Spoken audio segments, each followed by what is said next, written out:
माता लक्ष्मी। एक बार भगवान विष्णु से प्रश्न करी है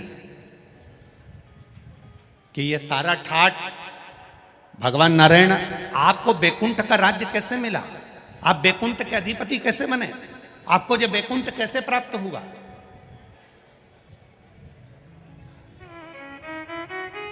राम जी महाराज, भगवान विष्णु आप राम जी के अवतार हुए, राम जी बनकर आपने अयोध्या का राज्य भोगा, कृष्ण का अवतार लिया, द्वारका का राज्य भोगा, मथुरा का राज्य भोगा, ब्रज का राज्य भोगा। आखिर आपको ये राज्य हर घड़ी, हर पल, हर क्षण कैसे प्राप्त होते हैं, किस तरह से? भगवान विष्णु से माता लक्ष्मी ने प्रश्न करा है विष्णु पुराण के अंतर्गत, और कुर्म पुराण में भी इसका वर्णन प्रश्न किया। यह आपको सुख कैसे मिल जाता है? आपको बैकुंठ का राज्य मिल गया, आपको द्वारका का राज्य मिल गया, आपको अयोध्या का राज्य मिल गया, आपको रावण की लंका दूसरे की थी वो लंका का राज्य आपको प्राप्त हो गया। ये कैसे प्राप्त हो जाता है? भगवान विष्णु ने अपनी धर्म पत्नी माता लक्ष्मी से कहा, लक्ष्मी मैं प्रतिदिन शंकर के शिवलिंग की आराधना करता हूं। लक्ष्मी जी ने कहा, क्या नाथ मैं शिवलिंग की आराधना कर सकती हूं? क्या मैं शंकर के शिवलिंग का पूजन कर सकती हूं, उसकी आराधना कर सकती हूं? भगवान कहते हैं, भगवान विष्णु ने माता लक्ष्मी से कहा, लक्ष्मी सारे देवी देवताओं ने अलग अलग शिवलिंग का निर्माण करा। किसी ने पारद का शिवलिंग बनाया, किसी ने मोती का शिवलिंग बनाया, किसी ने स्फटिक का शिवलिंग बनाया, किसी ने स्वर्ण का शिवलिंग बनाया, किसी ने हीरे का शिवलिंग बनाया, किसी ने पन्ना का शिवलिंग बनाया।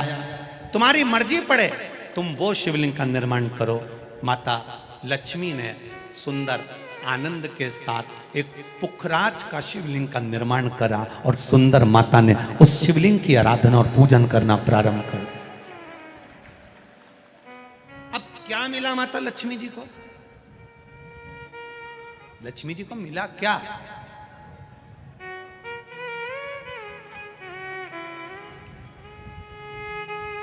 क्या प्राप्त हुआ माता लक्ष्मी जी?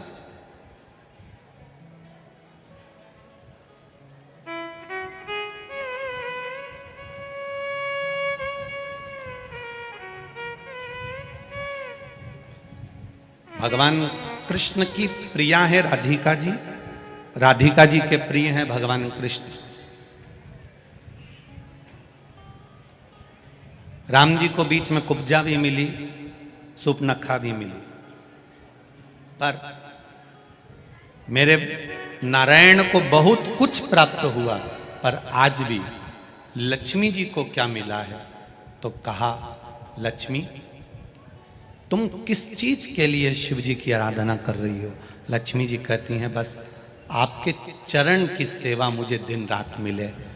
नारायण कहते हैं, मैं तो भगवान शिव के सेवा में लगा रहता हूं और आप मेरे चरण की सेवा मांग रही हो? तो मेरे चरण की सेवा ऐसे नहीं मिल सकती। कोई देगा तो वो देवाधिदेव महादेव ही दे सकते। घोर तप माता लक्ष्मी ने करना प्रारंभ करा।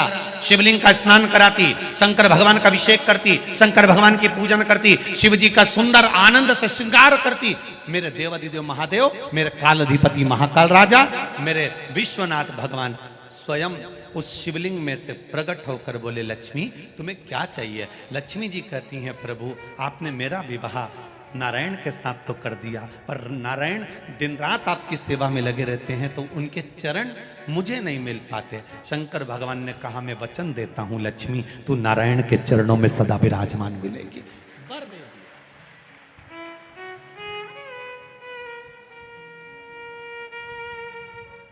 ब्राह्मण हो, क्षत्रिय हो, वैश्य हो, शूद्र हो, बच्चा हो, जवान हो, बूढ़ा हो, बेटी हो, बेटा हो, नारी हो, पुरुष हो, जो है अगर वो शिव की आराधना में लगा है, उसका मनवांछित फल की पूर्ति हुई है, प्राप्ति हुई है।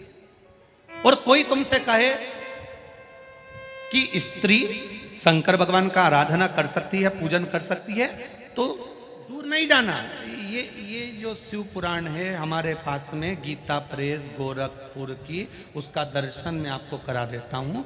ये शिव पुराण गीता प्रेस गोरखपुर की है, तुम भी बाजार से लेकर आना। इसका 73 नंबर का पेज निकाल कर पढ़ना विद्येश्वर संहिता में से। उसमें लिखा हुआ है, जो नारी शंकर भगवान का स्नान कराती है, श्रृंगार करती है, पूजन करती है, वो संसार सागर से मुक्त होकर मां पार्वती की परम सखी बनकर विराजमान होती है। यह विद्येश्वर संहिता कह रहे।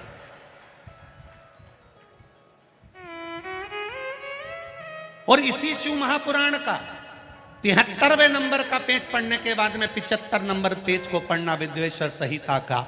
उसमें लिखा है, जो शंकर भगवान को जल चढ़ाकर उस जल का आचमन करता है, वो 3 ताप से दूर हो जाता है। ये मेरा निवेदन है आस्था चैनल वालों से, पन्ना मैं निकाल रहा हूँ और उसको मैं लाइन से अक्षरों पर लाइन दिखा रहा हूँ। मेरा निवेदन है, आप भी बताना कि शंकर जी पर जल चढ़ाकर पीने का कितना लाभ है। प्रश्न नंबर 75।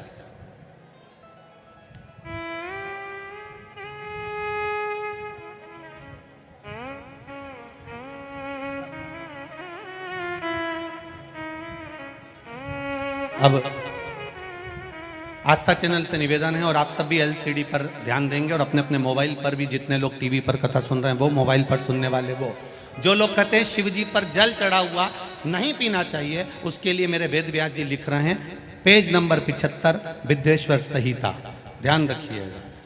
जो मनुष्य, उंगली पर ध्यान देंगे जो टीवी पर चल रही है, जो मनुष्य शिवलिंग को विधि पूर्वक स्नान कराकर उस स्नान के जल का 3 बार आचमन करता है, उसके कायिक, वाचिक और मानसिक तीनों प्रकार के पाप शीघ्र नष्ट हो जाते हैं। ये शिव पुराण। अब शंकर भगवान के शिवलिंग पर चढ़ा हुआ नैवेद्य, शंकर भगवान के शिवलिंग पर चढ़ा हुआ प्रसाद खा सकते हैं कि नहीं खा सकते?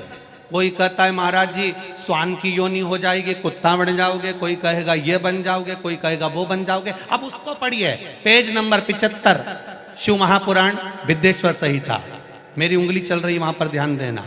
भगवान शिव का नैवेद्य अग्रह है। इस भगवान भावना को मन से निकाल दें कि शिव जी का चढ़ा हुआ प्रसाद नहीं खाया जाता, ये भावना मन से निकालें। शिव के नैवेद्य को देख लेने मात्र से भी सारे पाप दूर हो जाते हैं, खाने की तो बात ही दूसरी है। अब क्या लिखा है अगली लाइन, उसको खा लेने पर तो करोड़ों पुण्य अपने भीतर आ जाते हैं। आए हुए शिव नैवेद्य को, जो शंकर का प्रसाद है, शिव जी पे चढ़ा हुआ नैवेद्य है, अगर वो आपके सामने आ जाए, उसको सिर झुकाकर प्रसन्नता पूर्वक खा लेना चाहिए। जो शंकर के चढ़े हुए नैवेद्य को ये कह देता है कि थोड़ी देर से खाऊंगा, वो पाप में लिप्त होता चले जाता है। यहां तक उसका वर्णन किया, वो मनुष्य पाप में बंध जाता है। इसलिए शंकर को चढ़ा हुआ नैवेद्य, भगवान का बस केवल नैवेद्य का दर्शन ही हो जाए तो जीव कोटि कोटि पुण्य प्राप्त कर लेता है। वो शिव तत्व है, ये शिव महापुराण है। अब आज के जमाने में नए नए पंथ बन गए, नए नए पंथ चल गए, तो उन्होंने अपने को उठाने के लिए शंकर जी की निंदा कर दी। शिव जी के मंदिर मत जाना, शंकर का प्रसाद मत लेना, शिव जी को देखना मत, शंकर के द्वार मत जाना। हम किसी पंथ की पुस्तक की बात नहीं करते, क्योंकि सबने अपने अपने पंथ बनाए, तो सबने अपने अपने भाव से लिखा। हम वेद व्यास जी ने जो विद्येश्वर संहिता में लिखा, उस शिव महापुराण का वर्णन करते हैं, जो आपने 75 नंबर पेज गीता प्रेस गोरखपुर की शिव महापुराण पुस्तक का आनंद करते हुए इस पुराण में पढ़ा। विद्येश्वर संहिता स्मरण। भ्रांति निकालो मन से, लोग भटकाएंगे, लोग तुम्हें भ्रमित करेंगे।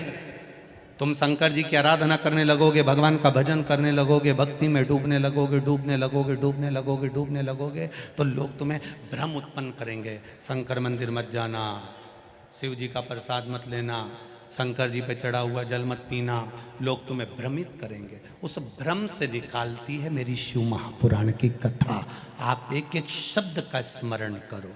मेरा निवेदन है, जिसने शिव को जान लिया उसने संपूर्ण जीवन भगवान के सुपुर्द अपना कर दिया और अपने जीवन को सार्थक